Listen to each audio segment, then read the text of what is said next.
Before she married Prince Charles and her life changed forever, she was Lady Diana Spencer, who worked at a kindergarten, an anonymous face in London's Bedsitterland. She was 19 and shy. Despite her background of wealth and privilege, she was almost the girl next door, with a naturalness which would enchant the world. She was born Diana Frances Spencer, the daughter of an aristocrat and friend of the royal family. She grew up at Park House on the royal estate at Sandringham. Prince Charles's younger brothers, Andrew and Edward, were frequent visitors to her home. She was sent to Riddlesworth Hall, where the girls were taught good manners. Good morning, everyone. Good morning, Mrs. Wood. Good morning, Mr. Winter. Good morning, everyone.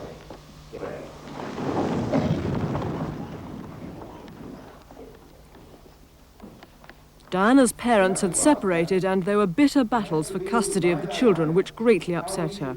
At school, she was homesick at first, then settled down. She found work difficult. Her next school, too, Westheath in Kent, inspired no academic achievements. She enjoyed swimming, particularly diving.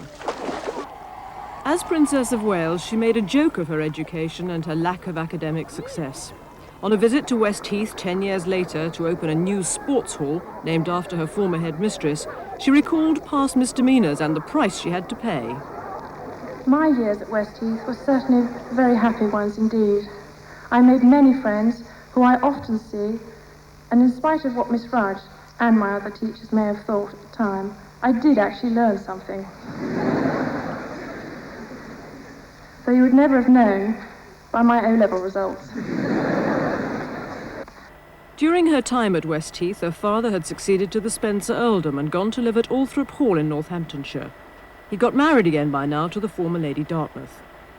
It was during a weekend house party that Prince Charles and Lady Diana took notice of each other for the first time. It was 1977. Prince Charles came to stay as a friend of my sister Sarah's for a shoot. We sort of met in a ploughed field. Well, I remember thinking what a very jolly and amusing and attractive 16-year-old she was.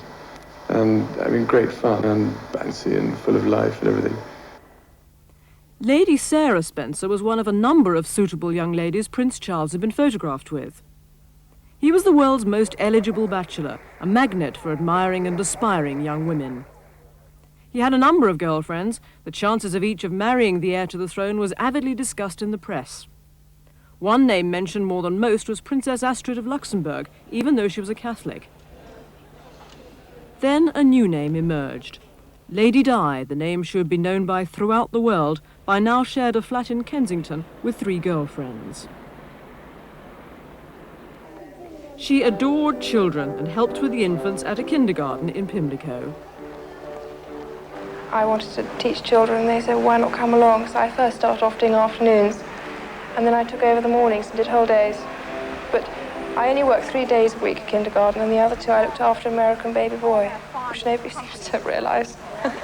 It was very special to me. She's, got pictures of him and always asks about him when she writes. Oh, she still writes to you? Yes. which I think is just marvelous of her. I realize how she finds the time to do it is beyond me. She now faced possibly the most daunting initiation test for would-be members of the royal family, ordeal by the media. Her flat came under siege. She was followed wherever she went.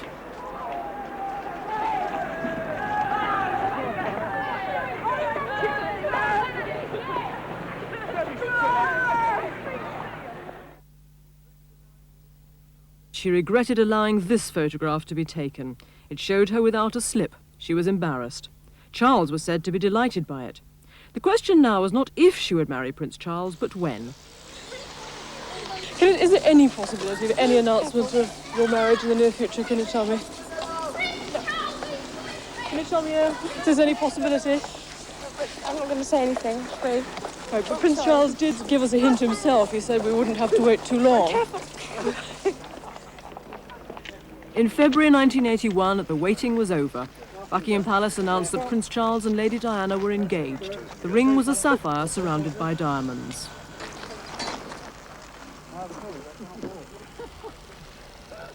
The couple looked happy and relaxed, delighted like everyone else that a wedding would take place. Earl Spencer and Lady Diana's stepmother celebrated among the crowds outside the palace gates.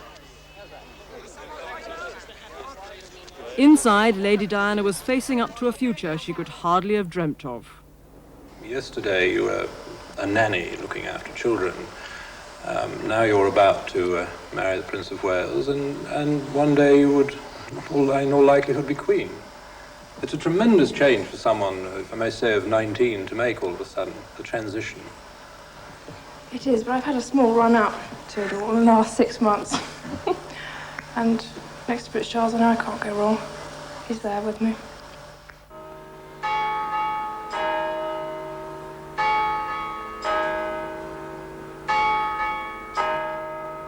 July the 29th, 1981, wedding day had arrived at last.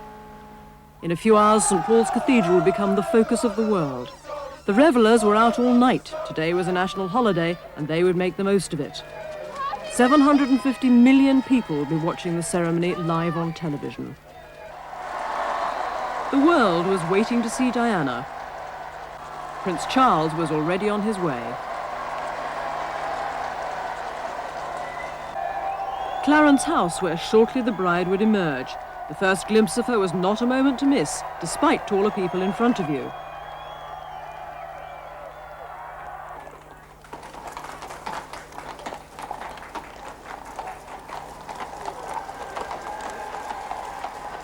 She looked the perfect princess, radiantly happy, accompanied by her proud father, the 8th Earl.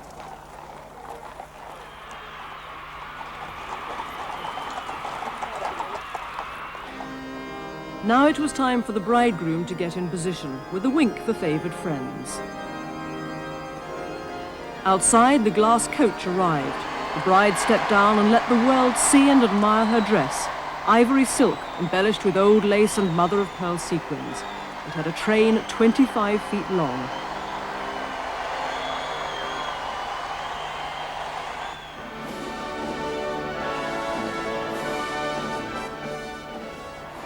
She was still Lady Di, but only just. She was about to become the first English girl in 500 years to marry a Prince of Wales. The eyes of the world were on her, and she knew it.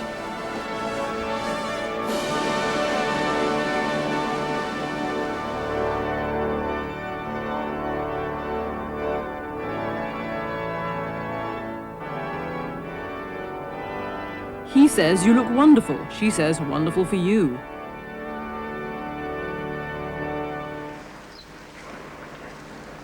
It went without a hitch, almost. I, Diana Frances, I, Diana Frances, take thee, Charles Philip Arthur George, take thee, Philip Charles Arthur George, to my wedded husband, to my wedded husband, to have and to hold, to have and to hold, from this day forward, from this day forward, according to God's holy law, according to God's holy law, and thereto I give thee my troth.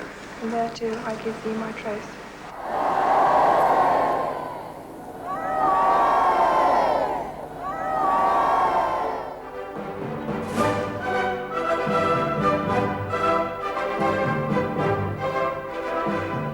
longer a children's helper, she was a princess of Wales and a future queen.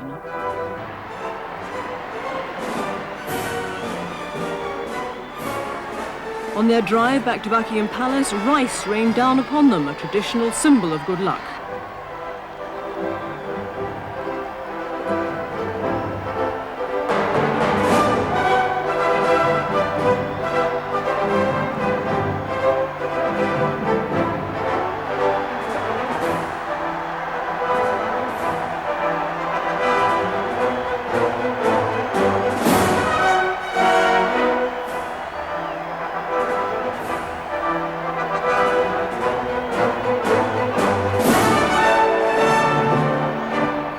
Was the start of the honeymoon. They made a brief public appearance there before disappearing for 2 weeks.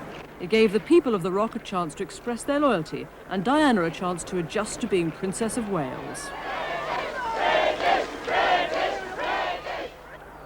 The Royal Yacht Britannia was waiting at the quayside. Also waiting was an army of reporters, photographers and television crews. The main problem was making sure they didn't find out where the honeymooners were going. It was solved. They made a leisurely cruise along the Mediterranean and were not unduly disturbed.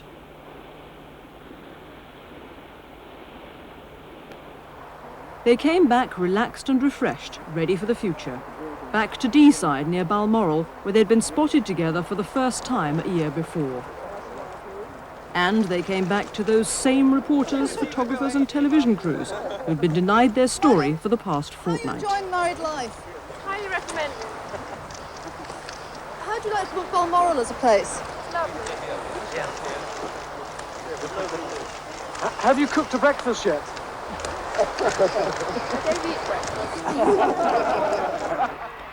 In June 1982, she was on the balcony at Buckingham Palace again after trooping the colour.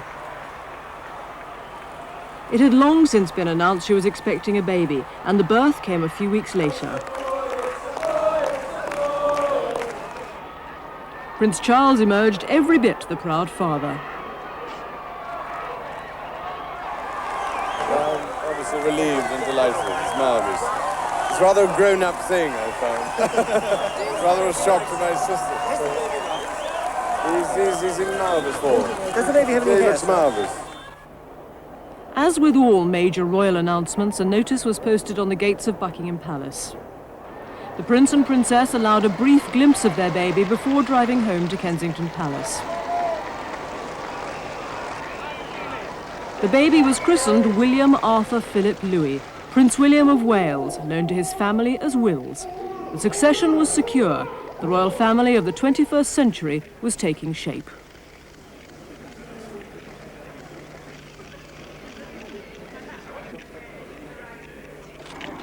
In the spring of 1983, they went to Australia. Prince Charles knew the country well and loved it. For the Princess of Wales, though, and for Prince William, who was exposed briefly to the sunlight of Alice Springs, it was all new and a little bewildering. This is the Alice Springs School of the Air. Today we have two very special guests in the studio, their Royal Highnesses, the Prince and Princess of Wales. Your Royal Highnesses, may I first welcome... The couple were able to chat to children hundreds of miles away at the Alice Springs School of the Air. I'm pleased too. Now for all of our students on air today, good morning, girls and boys.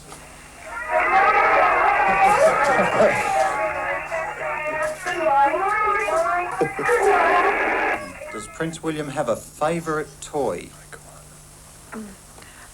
Jamie, he loves his koala bear he's got. But he hasn't got anything particular. He just likes something with a bit of noise. Plastic whale which throws things out the top. He got a plastic whale that throws things out the top, little balls.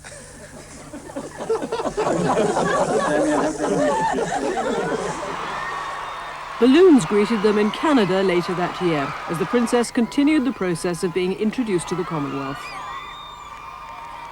The crowds here were just as enthusiastic as the Australians and New Zealanders had been.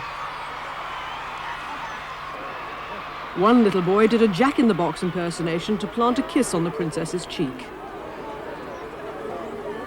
It's just so beautiful. I'm just so privileged. I can't believe I did that. Was she as pretty as you expected her to be? Oh, prettier than ever. More prettier than ever. 1983 was a spectacular year for the princess. She'd grown into her still new role and now carried it off with ease, delighting all those she'd met on journeys which had taken her to far corners of the world. She was now a fully fledged royal.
In September 1984, their second child was born, Prince Henry.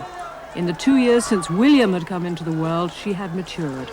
She was now relaxed and confident, both as a princess and as a mother.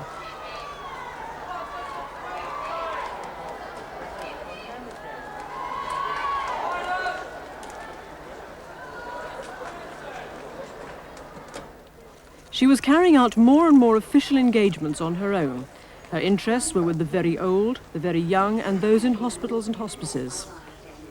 Her relaxed manner put patients at their ease, and her visits did much to take their mind off their own discomforts.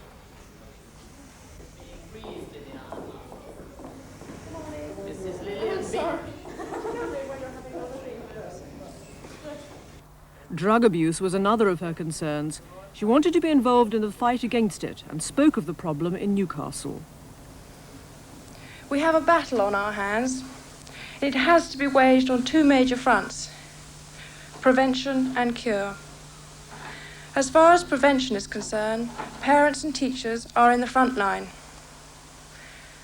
As a parent myself, I'm only too aware of the responsibility this implies in terms of the kind of upbringing best suited to encourage the child to say no. When AIDS was making nearly as many headlines as she was, the princess opened a ward at the Middlesex Hospital in London devoted to the treatment of sufferers.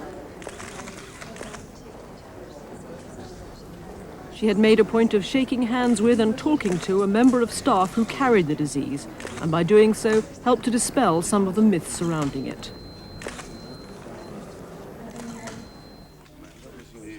Her charity work sometimes took her to the movies.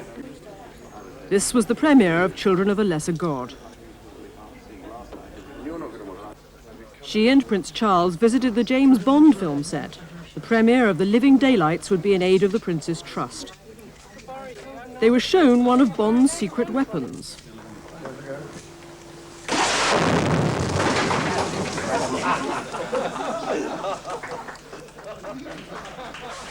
The stunt bottles and Prince Charles's head were just too inviting.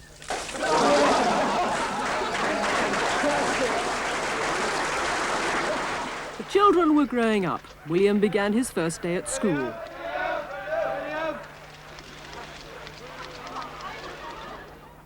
The princess enjoys her children and has been determined that royal duties should not get in the way of being a good mother.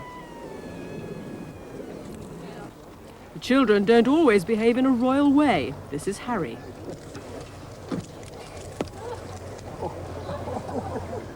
The prince and princess are great friends of the Spanish royal family. They often spend some time in Mallorca with them. It's the kind of summer holiday the Princess of Wales likes. You can rely on the weather here.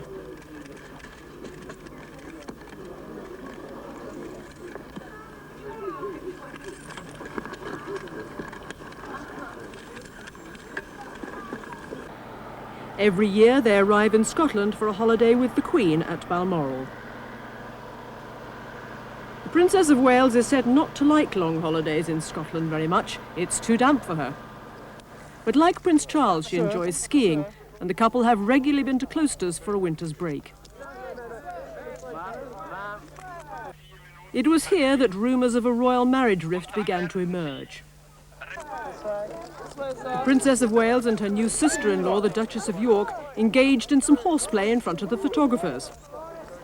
Prince Charles was clearly not amused by his wife's antics.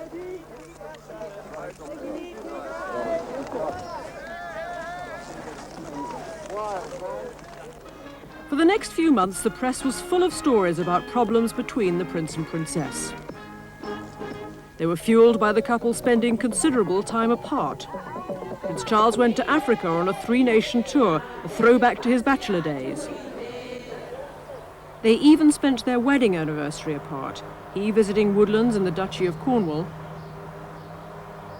she presenting a pennant to the Hussars in Hampshire. After a brief stay at Balmoral, the Princess returned to London while he remained in Scotland.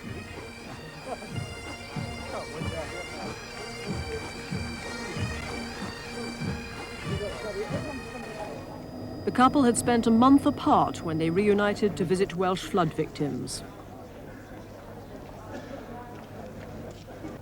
But after a few hours together, Prince Charles went straight back to Scotland.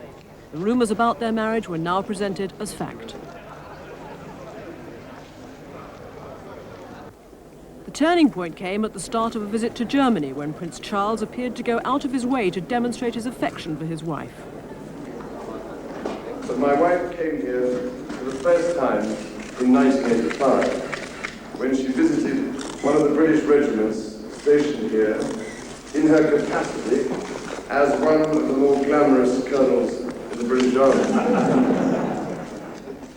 That was enough to convince the press that whatever they'd reported before, the royal marriage was in good health again. The Princess of Wales is a new kind of royal. Like other members of the family, she carries out her duties with elegance and style. The difference is the personality which shines through on so many occasions. She's not stuffy in any way. She responds to people, especially children, and they to her.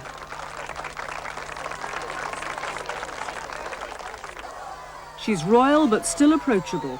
She's happy to show the kind of human side that other royals keep hidden. Was that enjoyable, Mark?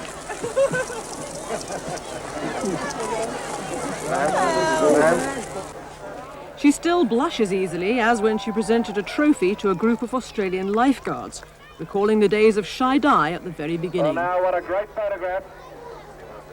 We'll see Terrigal now flashed around the world. She's easily embarrassed. She squirmed when Prince Charles waxed lyrical in a speech. Ladies and gentlemen, the last time I was here was 2 years ago, in 1981, shortly before we were married. And at that time, everybody was saying, good luck, and I hope everything goes well, and how lucky you are to be engaged to such a lovely lady. And my goodness, I was lucky enough to marry her. And we had many, many messages.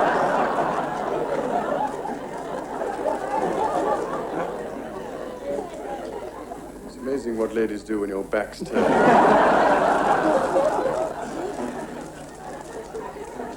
The princess still sometimes seems in awe of her own royal status. Why else would she collect a place card with her name on for a souvenir?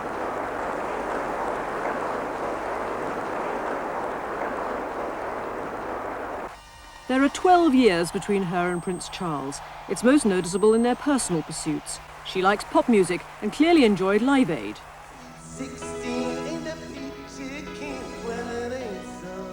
Prince Charles looked less comfortable, but managed an occasional finger tap.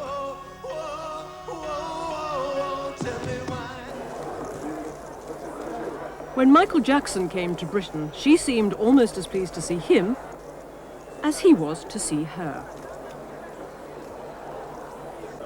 They talked together happily for some time. The princess has been criticised for what some regard as a childish sense of humour. At Royal Ascot, she raised a few eyebrows when she and the Duchess of York used their brollies with pointed effect. Maybe it was the outfit, because when she wore it on another occasion, a similar sense of adventure provided an impromptu performance at the piano.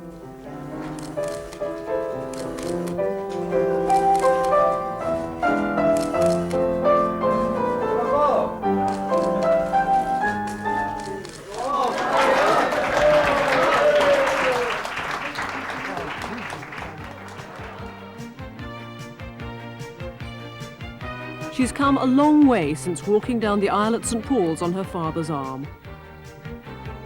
A new way of life then opened up before her. Sometimes it hasn't been easy, but her naturalness has been her greatest ally.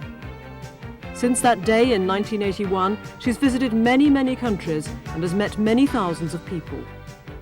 Hers is one of the most recognizable faces in the world. The transition from teenager to princess has been remarkable, and so have her achievements as the Princess of Wales.